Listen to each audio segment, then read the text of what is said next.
Blockchain technology is a revolutionizing technology that combines the ideas of P2P and cryptography.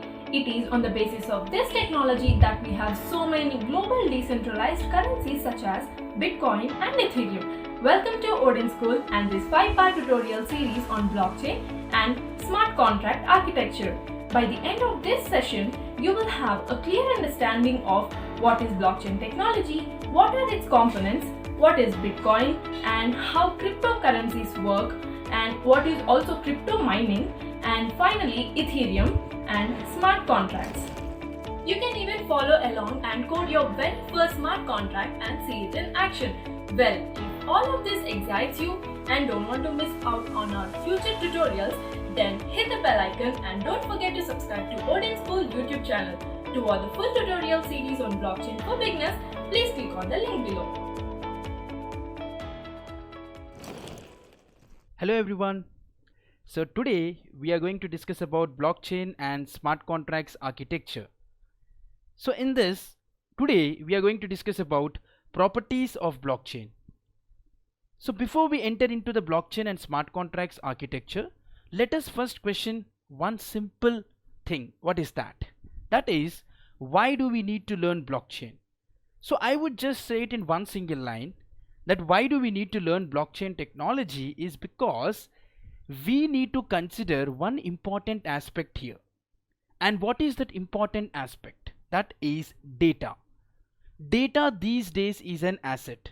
So in order to protect our data, we need an additional layer of security so that no third parties or intermediaries would enter into our data. So there the blockchain technology is going to play a very vital role, and then it is going to make sure that whatever data which is present, it will be preserved by using this blockchain technology. So in one single line, if I would say, the blockchain technology is actually going to target data. We at Odin School help you to continuously acquire new skills with all the latest technologies. Let me introduce about me. I am Prashant Sahu. I am a certified blockchain expert and Solidity developer from Blockchain Council, having a total 4 years of experience into this blockchain domain. I have been a speaker, a trainer and a guide to the latest technologies like blockchain and cloud. If you find this video useful, please like and subscribe to our channel for more such videos, playlists and tutorials. So today's agenda would be, like, we will be discussing about the origin of the blockchain technology, like how it got evolved, and then later we are going to discuss about what exactly is the blockchain, and then we will be understanding about the characteristics of the blockchain, or you can also call it as the properties of the blockchain, and then later we are going to also discuss the practical aspects of the blockchain, like how the blockchain basically looks like, how we can put the data inside the blockchain. You can really see all these things. I will also make you all try to do practically that how you can see how blockchain looks like and then how you can try to put the data into it.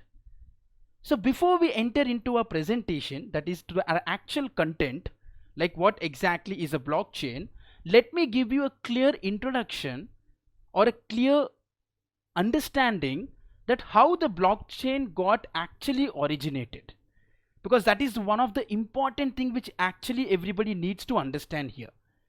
So let me go and try to show to each and every one of you. So let me say, as we already discussed, so why do we need to learn blockchain? As I already mentioned, because it is going to target one important thing, and that is what we call it as data. So this is something which I have already explained in the previous slide. So now what I'm going to say is, let me consider any latest technology which is present in the market. For example, it may be your AI, or it may be your IoT, or your machine learning, or it may be your big data. So I'm just considering only which I remember, or if I would say like something which I think which is playing a very vital role right now. For that reason I've just taken AI, IoT. There are also latest technologies apart from this. There are so many other things. Okay, so now let us take a simple example over here. So you designed a product, okay? Your company has designed a product using AI. Your company has designed a product using artificial intelligence. So now what are we going to do? So yes, we have designed the product and it has a lot of value in the market, your product, because you have used artificial intelligence and you have designed a very good product. Let me say a simple example for like a robot. Okay, you have designed a robot on your own using artificial intelligence. So now whatever product you have designed it, right? So you need to make sure that there will be some confidential data related to your product.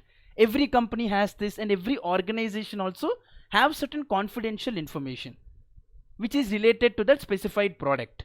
Now let me say the data which is related to this product, let us say if this data is compromised, then there will be no value to your product and there will be no value to the technology which you have used, because the ultimate thing which we need to consider here is this data, because your value, your trust, everything depends on this single parameter, and that is what we actually call it as data. You may use any latest technology.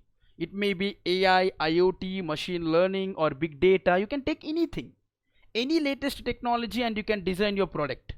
But at the end of the day, if your data is compromised related to your product, then the value and trust will be totally vanished.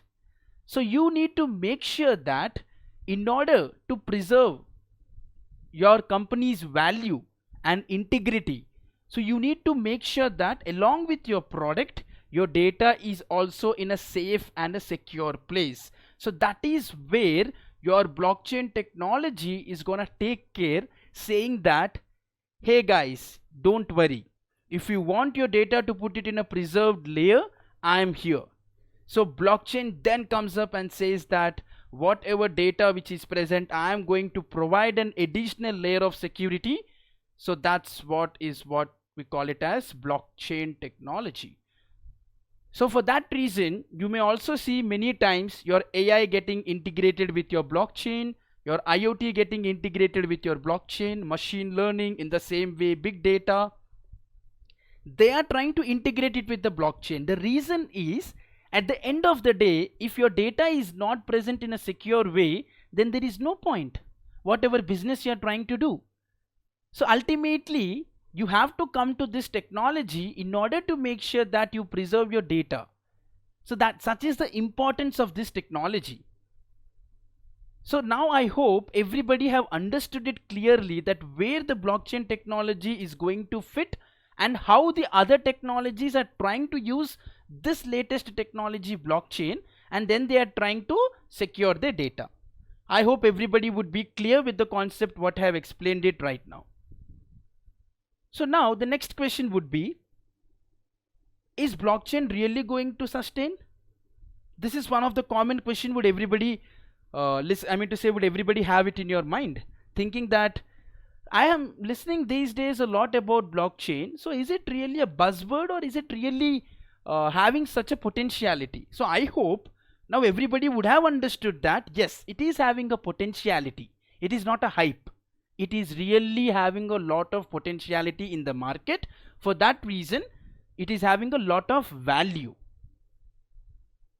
So I hope many of you would know about Gartner, but the people who doesn't know about Gartner, I just want to just give a small intro related to Gartner. Gartner is nothing but it is a US research based firm which analyzes all the latest technologies, and then it tries to predict and says that how long does the technology is going to sustain, at least for a decade, or it's going to analyze the technology. It is going to predict the latest technology, how it is going to behave.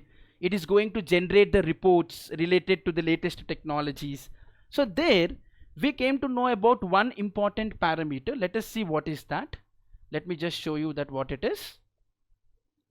So if you see here, it is clearly saying that blockchain, quantum computing, augmented analytics and artificial intelligence. So these are going to drive the disruption, and then it is going to create the new business models. So now I hope the people who are thinking that, Okay, blockchain, you just heard about it, or you may heard about Bitcoin, but you don't know related to it. But now I'm showing to each and every one of you that yes, this blockchain technology is having a lot of potentiality in the market, and this is being said by the Gartner, and it clearly says that blockchain along with the other technologies, it is going to play a great impact in the coming future, and then it is going to drive the new business models. So this itself is indicates, I don't need to say anything, I hope. So this is something which Gartner is trying to say based on all the reports and analysis which they have done. So they have come up with one simple conclusion saying that this blockchain technology is going to drive the new business models. So I hope till here everybody is clear. So let me now explain. So just in one single line, if I would say, so how the latest technologies are dependent on the blockchain technology. So you came to know, because ultimately we need to make sure that whatever data which is present, it should be preserved in a safe and secure way. Now for that reason, we require the blockchain technology, and every latest technologies are dependent on this blockchain technology to preserve the data. So now let me explain you the origin of the technology. So let us go and just find out the origin of the technology, like how it started and when it got started. So let me just try to explain that. So let me say you are present here. Okay, now you want to use some services, like for example, if I would say Uber or Ola. Okay, you can take any example. Now if you want to use the services of either Uber or Ola, so you can't directly use the services. If you want, you can try. If you want to use the services of Uber or Ola, or maybe any startup or whatever company or whatever organization, if you want to make sure that you want to use the services of that respective organization, you can do it. But you will understand one important thing here. You are not directly contacting with that organization. There is some person who is sitting in between you and the respective organization which you are trying to interact with. And who is that person here? That person is none other than here the bank. So banks play a very vital role, because if you see, when you go and try to use Uber, when you try to book your cab, what you're going to do? First, you need to make sure that either it may be your Uber wallet or it may be your bank account, whatever, however you are going to do the transaction, right? First, what you need to do, you have to interact with your bank, and then the bank is going to settle the payment to Uber if you are using Uber, or it may be any other service if you are trying to use. So to that respective service, it is going to pay. So here the bank is acting as an intermediary. You may use your net banking, or you may use your cards, whatever it may be, that totally depends on you.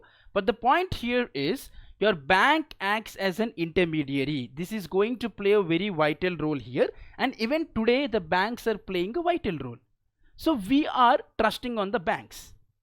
Okay, we are trusting on the banks, and then the banks are trying to settle the payments, acting as an intermediary. So do we have only one bank here? No, there are so many banks available. It may be B2, okay, B3, and then like there are so many banks. Like it may be first bank would be, this is a bank one, let me say it's an SBI, or it may be your HDFC, ICICI. It all depends, like whatever bank services you are trying to use. And then now what is going to happen here is, let me say that whatever bank you're trying to use, right? Every bank has its own database, right? This bank has its own database, B2, the second bank, as well as your third bank is going to have it, and the fourth bank. In the same way, every bank is going to have its own database. Now let me say tomorrow the bank is going to come up with a new policy. The best example would be the demonetization, right? So in the demonetization, what actually happened, if you would have heard, in the November 8th, the Honorable Prime Minister of India, at night 8 o'clock, he just said that from tomorrow onwards your notes will not work. Existing notes are not going to be worked. So did they ask you all? Did they approach you all? No, they don't approach, and they never approach. This is the first thing, because the reason is the entire database is with them.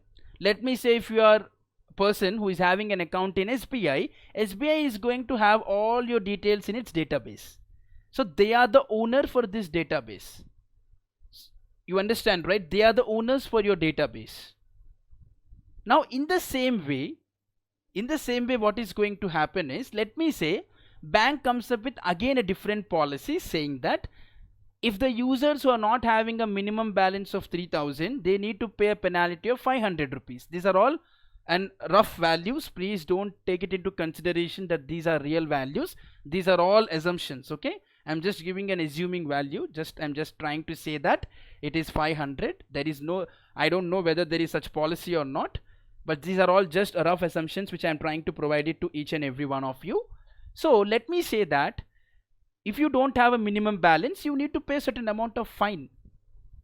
Did they ask you saying that, hey guys, like we are going to come up with a new policy, so we want to make sure that there will be a voting process, and then you can say us, like if you don't have a minimum balance, would you really require to pay certain amount of fee for it? They never ask. They come up with a policy. The reason for that is because they are the owners of your database. Whatever database which is present here, right, they are the owners for it.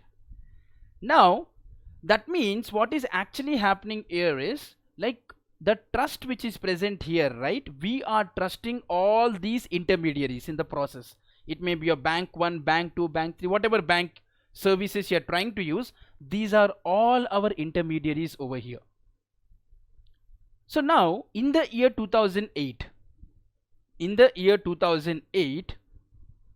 you may heard about this year, because this year is famous for one important thing. What is that? We had a severe economical recession. Okay, we had a severe economical recession in the year 2008. And why did this happen in the year 2008? What actually happened? So if you see, because of the banks, we had an economical recession in the year 2008. If you would have heard about the Lehman Bank, and along with the Lehman banks there are also other banks, what did they do? They just gave the loans as they wish. They just gave it. Now they were not even thinking that whether the other person is going to repay the loan or not. They were just giving the loans very lavishly. And at the end of the day, what actually happened is, the other person whom the bank has given the loan, he didn't pay. Like this, many people didn't pay the loans back to the bank, and the bank suffered. And one of the important bank here is a Lehman Bank, and then it got suffered drastically. Okay, it got suffered drastically, and then what actually happened here is, they became a defaulter bank. That means they ultimately, at the end of the day, they don't have money with them, because all the money they have given away as the loans, and then they didn't get the loans back from the persons whom they have given the loan. And because of this, the banks made a mistake. Nobody did a mistake. And because of this mistake, many people have suffered. Many sectors have actually suffered only because of these banks. Okay, let me just take a single bank over here. Only because of banks, what actually happened? Because of these banks, there was a severe economical recession in the year 2008. Only because they committed a mistake by not considering that what amount of loan they are giving it to the another person, to the person who came and approached the loan, right? They didn't consider whether this person is having the ability to repay the loan or not. So due to this, several sectors got hampered, and there was an economical recession, and many people have lost their jobs in various sectors only because of the banks, which actually made a mess. Because we are too much dependent on banks. We are too much dependent. Having trust is good, but trusting them for everything, just blindly saying that okay, everything is fine, okay, leave it, it shouldn't be like that.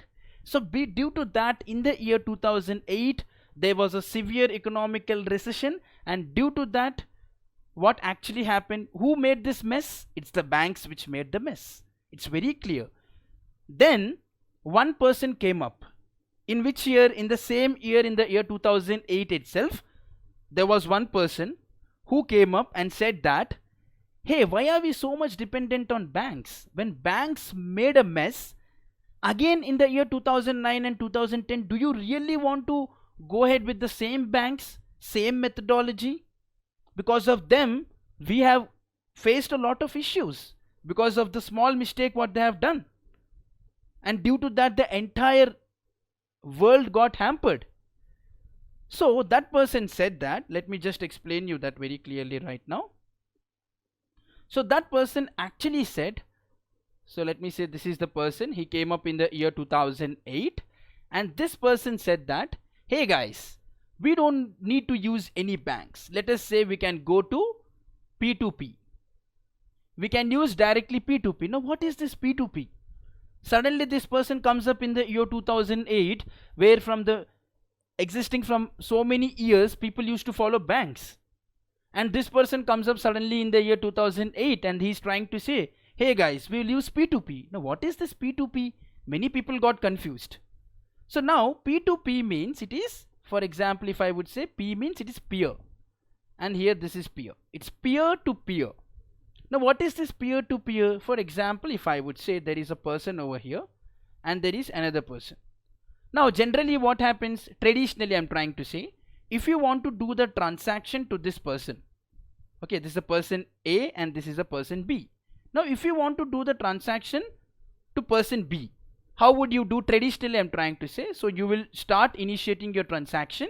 It will go to your bank, right? Let me say this is your bank B1, okay, this is your bank, and then from your bank the transaction will get settled to this person, the person who is at the other end. Now peer to peer means, that means here the first peer is A and your second peer is B. So there will be no third party or intermediaries. This person says that if you want to do any transaction, it should be peer to peer without any third parties or intermediaries being involved here. So what is this person trying to say? He came up with a concept called as peer to peer, and in this peer to peer he is actually trying to say that the person who wants to do the transaction with another person, he can do it directly. Now I mean to say the person whom we call it as A, he can directly do the transaction to the person B without any third parties or intermediaries being involved here. He can simply do it. Okay, so this is the concept which this person said. Now I am continuously saying that this person. Now let me reveal that who actually is this person. Now this person's name is called as Satoshi Nakamoto. I hope many of you would have known about him. So this person is Satoshi Nakamoto, who came up in the year 2008, that is in the month of October he came up, and then he came up with this concept. Now why did he come up with this concept? You should know that, right? So as I have already explained it, because of the mess which is made by the banks, so this person came up and he said that we will not be dependent on any banks. We can do directly a transaction. If I want to do a transaction with one of my friend or with one of my colleague, I can do it directly without any third parties like banks or any organizations. I don't want to put them in as an intermediary. It is my money. I want to send it to another person. I will directly send it without any third party being sitting in between both of us. So that is what we call it as peer to peer. This is the suggestion which this person has come up with. And where did he say this idea? He just can't go and say to each and everyone, right? Satoshi Nakamoto, he can't go to each and every person say that, hey guys, I have come up with a P2P concept, please say it to your friends. It's not like that. He came up with a standard research paper, or if I would say standard white paper. He came up with a standard white paper in the year 2008 itself. And what is that paper? I will explain you that paper also little bit later, not right now. So he came up with a paper, that is the first white paper which he has actually launched in the year 2008. He has written that paper, and what is that paper name? It is called a P2P electronic cash system. It is called as P2P. Okay, we call this as P2P electronic cash system. So this is the paper which Satoshi Nakamoto has written it in the year 2008, and in this paper he has come up with this concept called as P2P, peer to peer. So this peer to peer is actually gonna play a very vital role by removing all the third parties or intermediaries. So this clearly says that your blockchain technology doesn't support any third parties or intermediaries being involved. Everything is related to P2P. Now what is P2P? It is peer to peer. If you want to do anything, okay, if you want to send a transaction, you can send it directly to your friend or it may be a colleague without any third party or intermediaries being involved here. So let me explain you in one short line. So what did we first discuss? We first discussed about the data, right? Let me just show you that here. Let me delete it. Yeah. So now what is the first thing which we discussed? The first thing which we discussed was data. Now data is the most important parameter. If you could say data is an asset. So we are trying to provide an additional layer of security to this data by implementing the one of the latest technology, and that is what we call it as blockchain technology, right? This is the first point.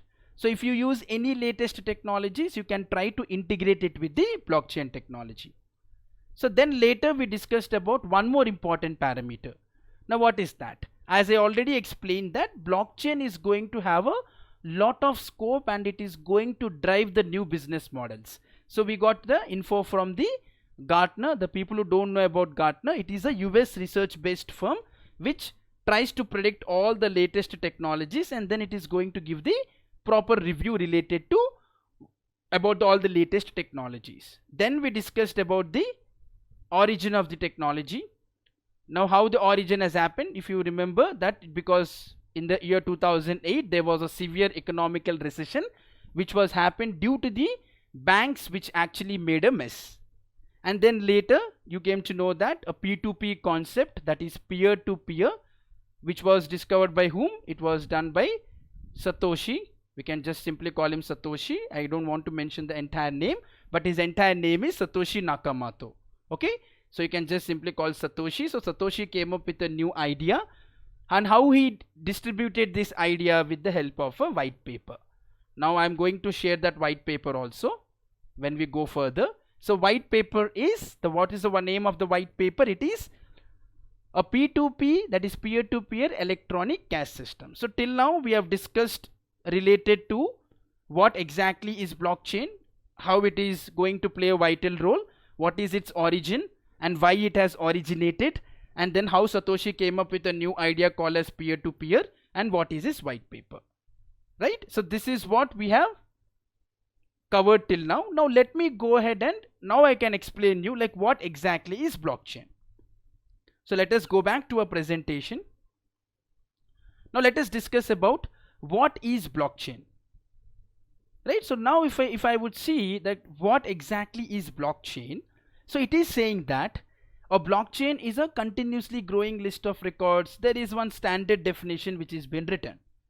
Always remember one thing, there wouldn't be any standard definition for any technology you may consider. So it is something like how you are going to understand the technology and then how you are going to define the technology. So that is the most important thing which everybody actually needs to understand here. So when you consider this technology, you need to consider the most important thing here is you need to define it in your own style. Okay, so now when I say what is blockchain, so there is some standard definition which has been mentioned here. So for the time being, let us not go ahead with the definition.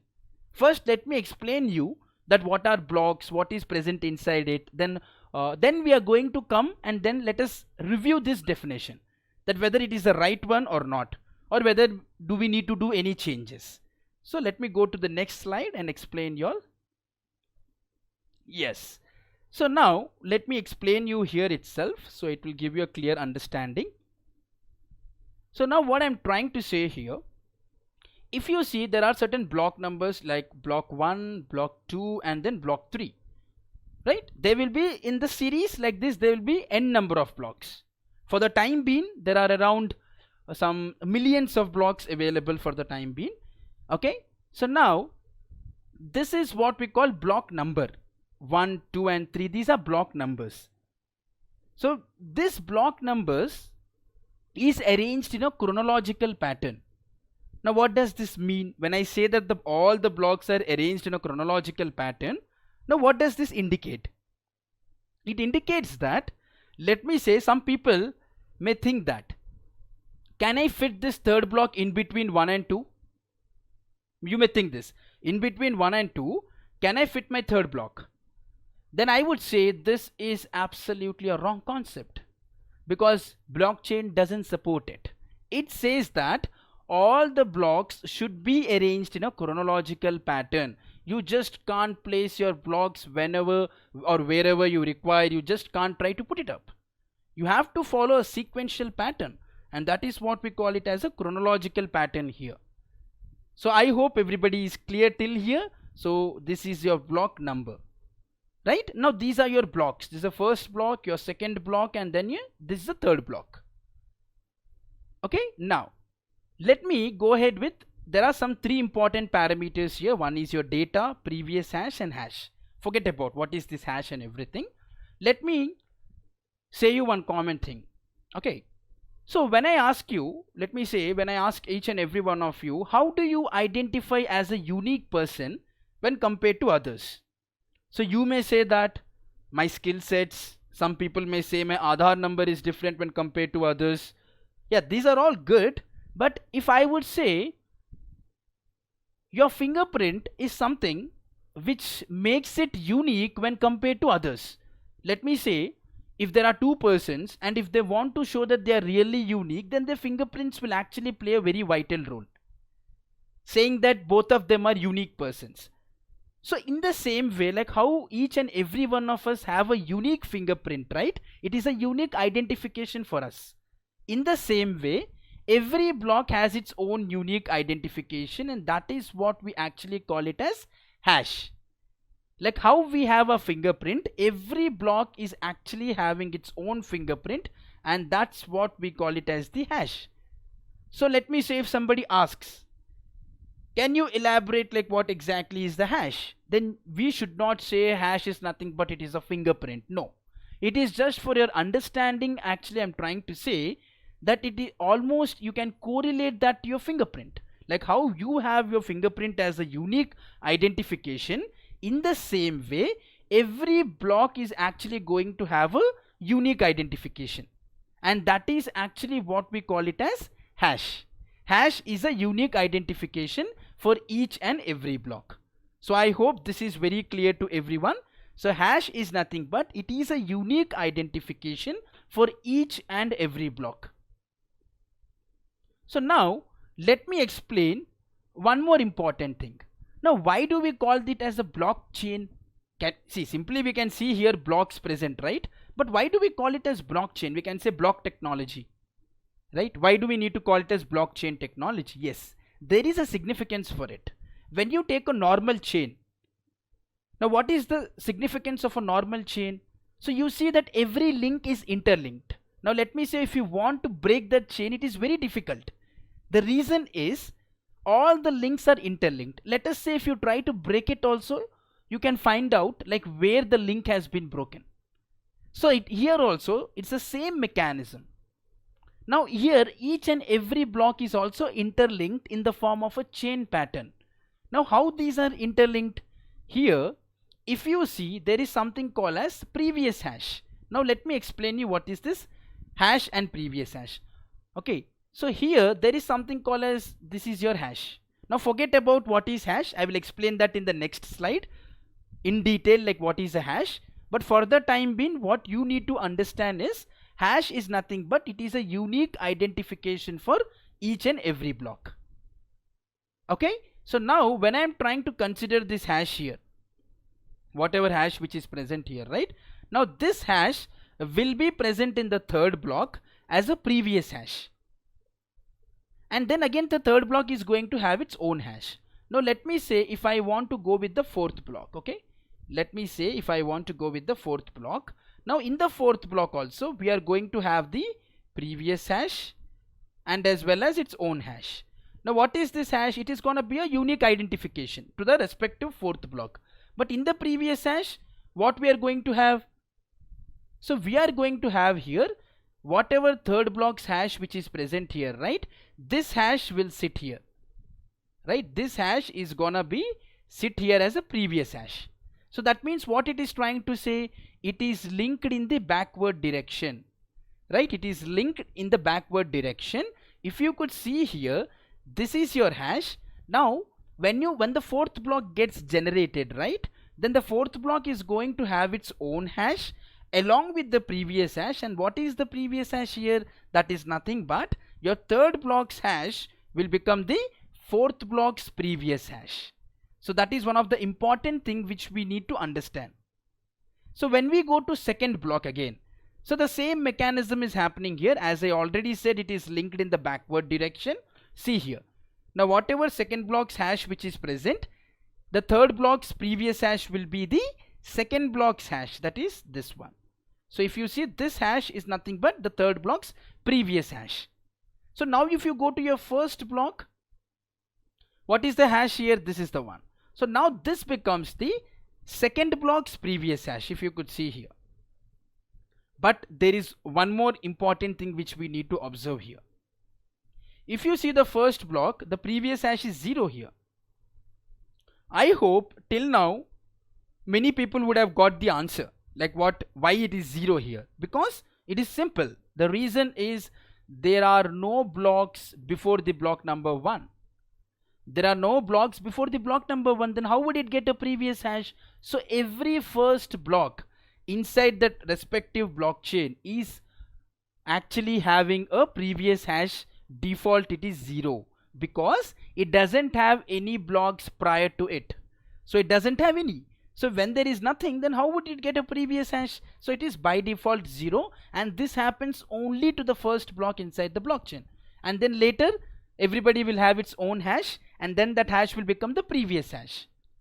So now we came to one common conclusion, that how the blocks are interlinked. And why do we call it as a blockchain? Because all the blocks are being interlinked with the help of the previous hash. So this previous hash is actually interlinking all the blocks, and then it is trying to behave like a normal chain, like how it is getting interlinked. For that reason we call this as the blockchain. And every first block, right, every first block in the blockchain is called as a genesis block. Every first block in the blockchain is called as genesis block, but not every block. Again I'm reminding this important point. Not every block, okay? Every first block in the blockchain is called as genesis block. And by default the genesis block's previous hash will be 0 because there are no blocks prior to it. Genesis block means what? It is the first block. Now first, as it is the first block, there wouldn't be any blocks before it. So you will not be having any hash over there. That's a previous hash, I mean to say. Right? I hope everybody is clear with the previous hash and hash. So now let me say, if you consider the data here. So data can be any type. Okay, it may be a transaction type of data, or you can store your documents, you may store your structured data or your unstructured data. You can store any type of data. Okay, you can store any type of data here. So you can just try to put it inside the block, and then the block is going to make sure that whatever data you're trying to put it inside the blockchain, it is gonna be kept in a very secure pattern. Okay, so this is the most important thing which you need to understand in order to understand this technology. So inside a block, let me just give you an overview like what this is all about. So we are going to have blocks, and every block is going to have its own block number. So that's what is this block number 1, 2 and 3. And then every block is going to have its own unique identification. You can correlate it with your fingerprint and say that hash is nothing but it is a unique identification for a block. And then how the blocks are interlinked, it is interlinked with the help of a previous hash. Right? It is linked in the backward direction. So that's the reason why we call it as a blockchain. And every first block in the blockchain is called as a genesis block, and by default the previous hash for the first block inside the blockchain is gonna be 0. The reason for this is because priorly there is no block which is actually present here. Okay, so now let us go and see the definition. Let us just go and try to see the definition right now. Let me delete it.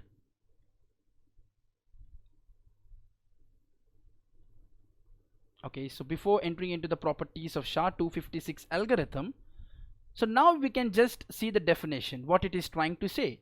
So it's trying to say that a blockchain is a continuously growing list of records. Yes, because you could see that it starts with block 1, 2 and 3. It keeps on going continuously like that, and today we have millions of blocks available.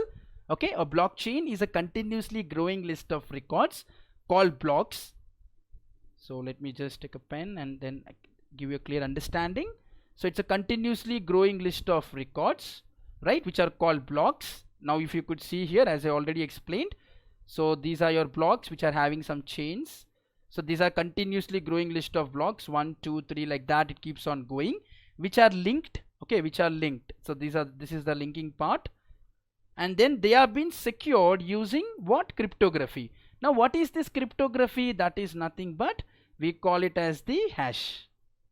Like whatever hash which we are trying to talk like a unique identification, right? That is what we call it as the cryptography. So this is the standard definition which is been prescribed in Wikipedia, saying that it is a continuously growing list of records which are called blocks, and these are being linked and secured using the cryptography. I hope everybody would have understood right now the definition along with the concept which I have explained right now. So let me just go ahead. Yes, so I hope everybody is clear with this concept too. Now let us go with the properties of SHA-256. Now from where does this SHA-256 suddenly has arisen? Now this SHA-256 is nothing but, this is again the same concept which is related to hashing, right? Whatever we discussed about hash, right? So this hash is nothing but, till now what did we discuss? It is a identification for the respective block. Hash is nothing but it is a unique identification for the respective block. But little bit in detail if we talk, the hash is being generated using this SHA-256 algorithm. Now what is SHA here? SHA means it is secure. Okay, it is a secure hash algorithm.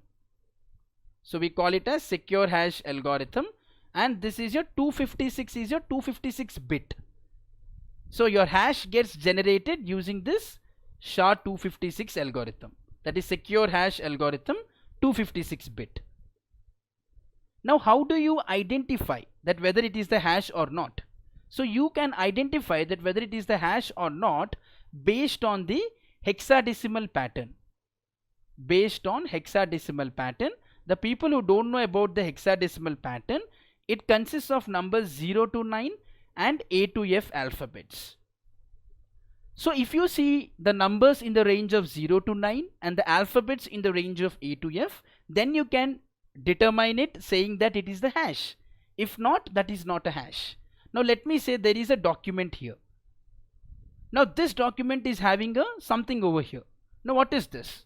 Let me ask each and every one of you, like, can you say me that is this a hash or not? So then what you're going to do, you're going to make sure that whether all of these are present in the hexadecimal pattern or not, we are going to first identify that. Now how we are going to identify? Based on the pattern, that is numbers having the range from 0 to 9 and alphabets in the range of A to F. If this is the range, then you can say that it is the hash. If not, this is not the hash. So if you see this, now you could see all the numbers are falling in the range along with the alphabets which are in the range of A to F. So we can say that this is a hash because it is following the hexadecimal pattern. So in this way, we can identify a hash by just considering the hexadecimals, that is 0 to 9 and A to F pattern. If it is following that pattern, then you can say that it is the hash. Now how the hash got originated? With the help of the SHA-256 algorithm. It is a secure hash algorithm 256 bit. Now let me explain some important properties which are present here. So before I explain the properties, let me go and show you a demo, like how this hashing actually works. So let us go ahead and try to do. Okay, just let me delete it. Yes. So now let us go ahead and try to see like how we can play with the hash. So this is a data parameter and we have a hash present here. Right now, let me say I want to write, I want to learn blockchain. Now when I'm trying to write the content here, please try to observe the hash is changing continuously. If you see, the hash is actually changing continuously. Now what is actually happening? Let me say if I delete the content here, you could see this is the hash as there is no content present. Now let me say if I want to put a content in the data, then the hash will automatically change. So what this indicates, as you keep on putting the data, okay, as you keep on adding in the data field, your hash gets changed automatically. So here what you need to understand is, as you put the content in the data field, you will be getting the hash. It is not in the reverse way. First your hash will be there and then you try to put the content is a wrong way, because see what I'm trying to say, as I'm trying to put the content, I'm getting the hash. First my hash is not set. Let me say I want to learn blockchain from Odin School. Okay, let me say if as I'm trying to put the content, so what is actually happening here, the hash is getting changed. So it is a one-way process. It is a one-way process. The people who are thinking that first I will try to put the data, okay, first I will try to put the data and then I will get the hash is the right way. But there are another set of people who are thinking that okay, first the hash is going to come and then later I'm going to put the content. No, this set of people who are thinking in that way, it's a wrong way. You should not think in that way, because it is only a one-way process. Put the content in the data field and get the hash. Simple. It is in that way it's been designed. So you try to put the content in the data field and you will be getting your hash. Okay, so this is how we call it as a one way.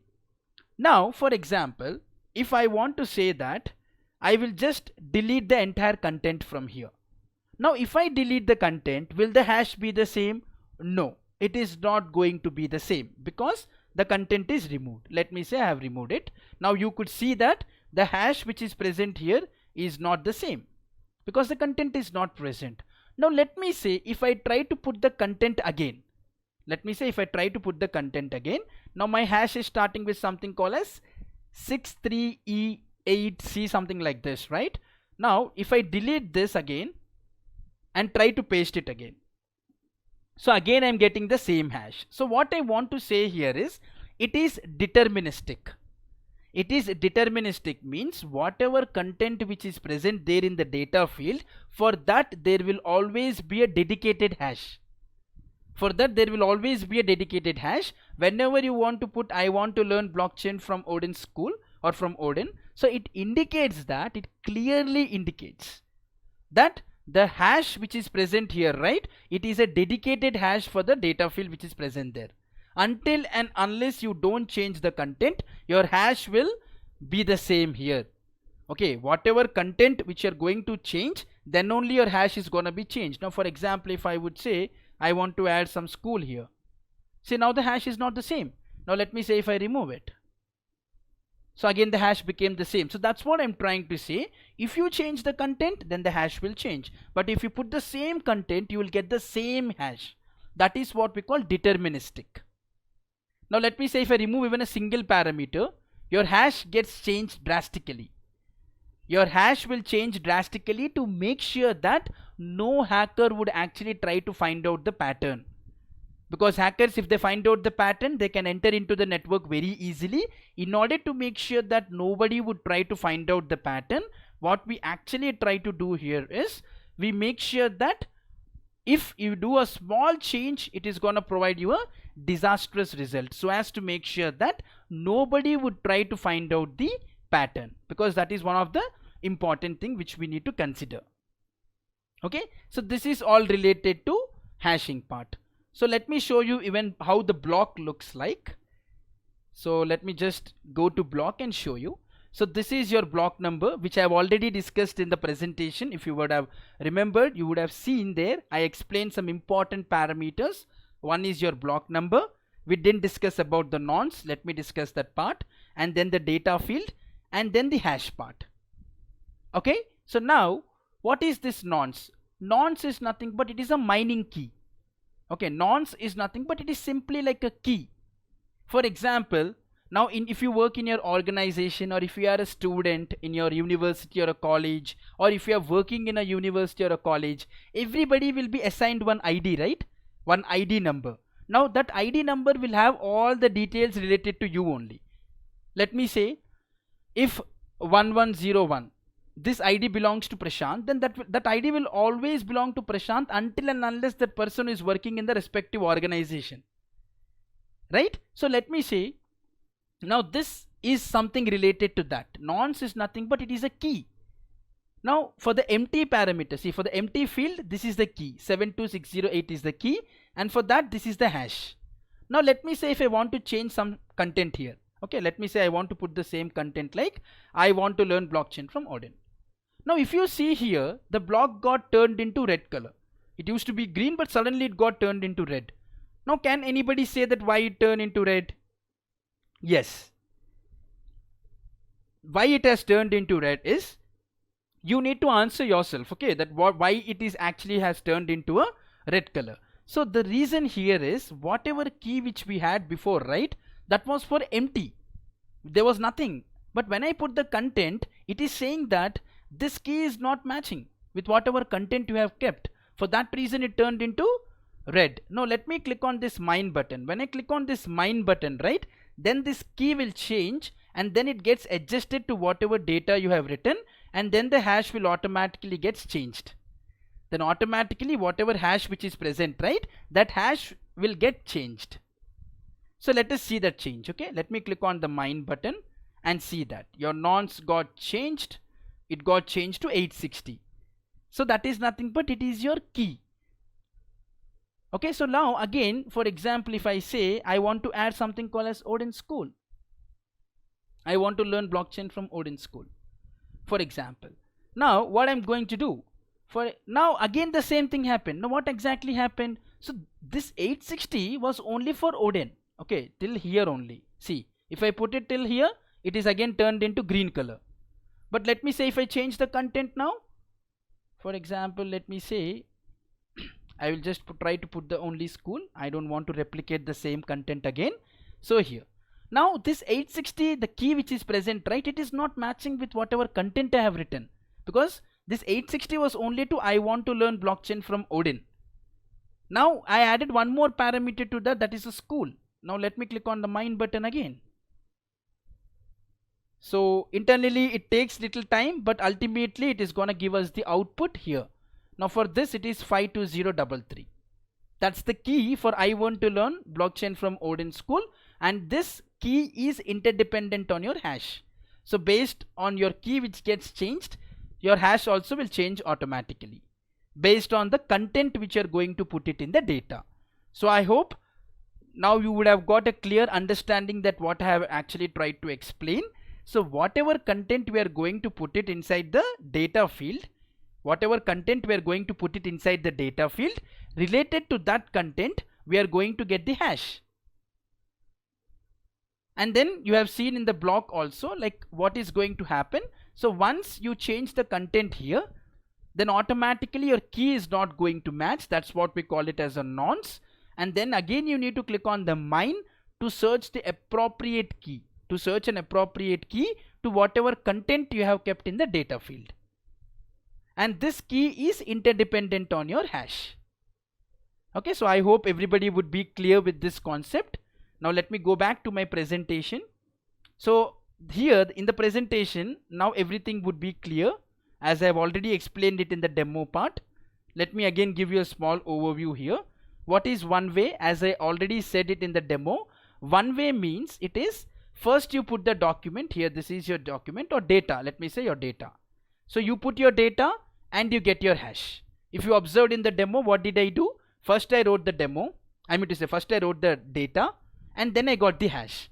But it has never done in the reverse way. This is a wrong way. First you will get the hash and then you try to put the data is a wrong way. So we are never going to do it in that way. It is always a one way. So this is done. Then I explained about deterministic. As I said, the data, like I want to learn blockchain from Odin. I kept that, right? Now what actually happened there? So when I put the content, there was some hash dedicated to that content. Again, I tried to delete that content. I kept the same content again. Then did the hash change? No. The hash will never change until and unless you change your content. If your content is same, once the hash is been dedicated to that, that hash will always be constant. And that is what we call it as deterministic. And what is the avalanche effect? Avalanche effect means even a small change. Okay, avalanche effect says that even a small change in the data field, whatever you have written, right? Even a small change, if you try to do it, then it is gonna provide you a disastrous result, and no hacker would actually try to find out the pattern. And that is actually what we call it as the avalanche effect. And what is the fourth point? Must withstand collision. It is almost correlated to your second point. That is your deterministic. That means must withstand collision. It is trying to say that, let me say, if you want to, let us say that I said the content call as I want to learn blockchain from Odin, right? Now for example, if another person also has written, let me say you try it in your own system. The people who are trying to learn from this video, please make sure that you also try to do it in your own system and write the same content what I have written. And you will also see the same hash that what I got it. So in this way, what is going to happen? We are withstanding the collision. For me, let me say if I'm writing the same content, I'm getting a different hash, and in your system, when you're trying to do it, again a different hash is coming. It is not going to happen. If whatever hash you have seen in my system, when I have written I want to learn blockchain from Odin, even when you try to write the same content in your system, you will also be getting the same hash. So in that way, we are trying to withstand the collision. Okay, so this is how we are going to withstand the collision, and these are the properties of the hashing mechanism: one way, deterministic, the avalanche effect, and then we are going to withstand the collisions. So now let me go ahead with the next part. So let me just delete it. Yeah. So the most important thing, the properties of the blockchain. So today we are going to discuss about the properties of the blockchain, and among this we have already covered something called as hashing, right? We have covered in detail related to, related to hashing. We have completed it, so we don't need to discuss in detail again, because already we were trying to cover right now the hashing part. And what is immutable? Immutable means, for example, whatever content you're going to put it inside the blockchain, that is in your data field. Okay, let me say this is your blockchain, and inside your data field, whatever content you're going to put it, it may be your transaction data, it may be your documents, a structured or an unstructured data, whatever you want to put it, you can put it inside this data. So once you put the content inside the data, that data can't be changed by the owner, or it can't be changed by any third party or intermediaries. We can't update the data once the data is fallen into the blockchain technology, or once the data is present inside the blockchain, nobody can change the data inside it. Nobody can update the data. Again, I am repeating it. Immutable means nobody can actually try to change the data which is present inside the blockchain. So we need to understand the most important property here. That is what we call it as immutable. Immutable means the data which is present inside the blockchain, even the owner, neither the third party or intermediary, no person can actually try to enter into the blockchain and can change your content. That is what we call it as immutable. And coming to distributed here, so when I consider distributed here, distributed in the sense like, let me say if there is a data, right? Let us say if there is a data. Now this data gets distributed to all the nodes. Let us say these are all nodes. Now the data gets distributed to all the nodes. It will not be in a single node. It gets distributed to all the nodes. And what is a node here? Node is nothing but a person who is using a system is called as one single node. The people who are listening to this video, you are being considered as a node. A node is nothing but the person who is using a system is called as a node. And all the data which is actually present here, it gets distributed. It will be present in a distributed and in a decentralized pattern. So let me give you a small example here. When we try to play any card games, right, any cards, now what we are going to do? So let us say we are playing with the 5 people. Now you are not going to distribute the cards in such a way that, let me say, to the first player you will give 1 card, second player 2, third player 3, fourth player 4 and fifth player 5. You are not going to consider cards like this, right? When 5 of us are playing, you are going to distribute your cards equally to all the 5 people. Whether it may be 5 cards at the start or maybe 7 cards at the start, you have to give equally to all the people. That means you are distributing all the cards in an equal pattern. So in the same way here also, whatever data which is present, it gets distributed to all the nodes equally. Right? Now what is consensus here? Now again we will go back to the same example. Let us say 5 people who are playing, and among the 5 people, let me say there is one person who says that, hey, don't give me 5 or 7 cards, whatever we are trying to distribute, don't give me, just give me 1 card. I want to play only with 1 card. So will you agree?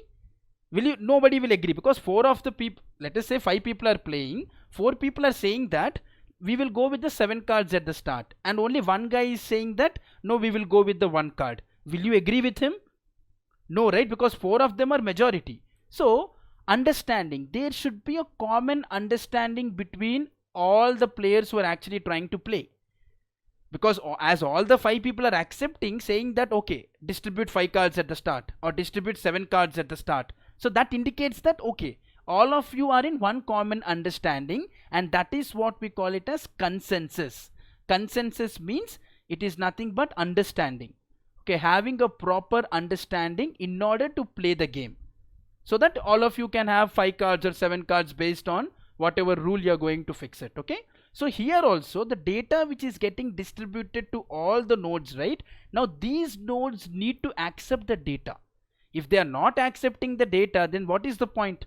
Then there is no point, right? So this data needs to be, okay, whatever data which is actually present here, right, this data gets distributed to all the nodes which are available.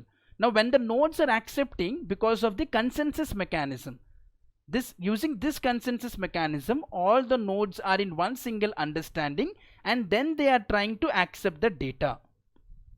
So this is what we call consensus. And mining part will be, we are going to cover this mining part in future of cryptocurrency. We are going to cover in detail in future of cryptocurrency, but for the time being, I would say that your mining is almost similar to your minting concept. Your mining is almost similar to your minting concept.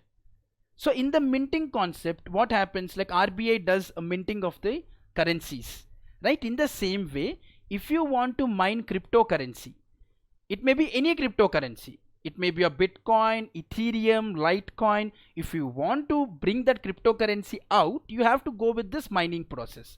And this mining process will be covered in future of cryptocurrency, where I am going to talk in detail related to mining concept. So these are the properties of the blockchain. The first one is the hashing, which we have discussed about SHA-256 algorithm and the properties related to it. Immutable means the data which can't be changed once the data is inserted in the blockchain technology. Distributed means the data gets distributed to all the nodes. Consensus, now once the data gets distributed to all the nodes need to accept the data.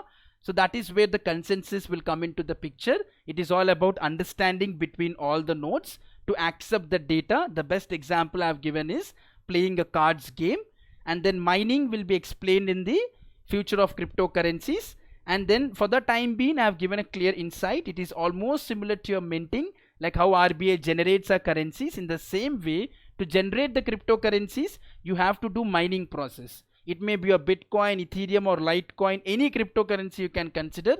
You have to go through mining process to bring those cryptocurrencies out. Okay, so now let me just show you a last demo. So let us go directly into the blockchain. Now let me delete this. Yes. So let us go into blockchain and see that how it basically looks like. So this is how your blockchain looks.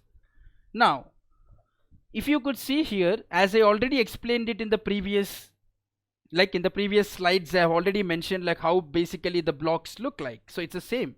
These are your blocks. This is your mining key, data, your previous hash. By default, as I said, your first block is gonna have the previous hash as a default as 0, and then you're going to have the respective hash.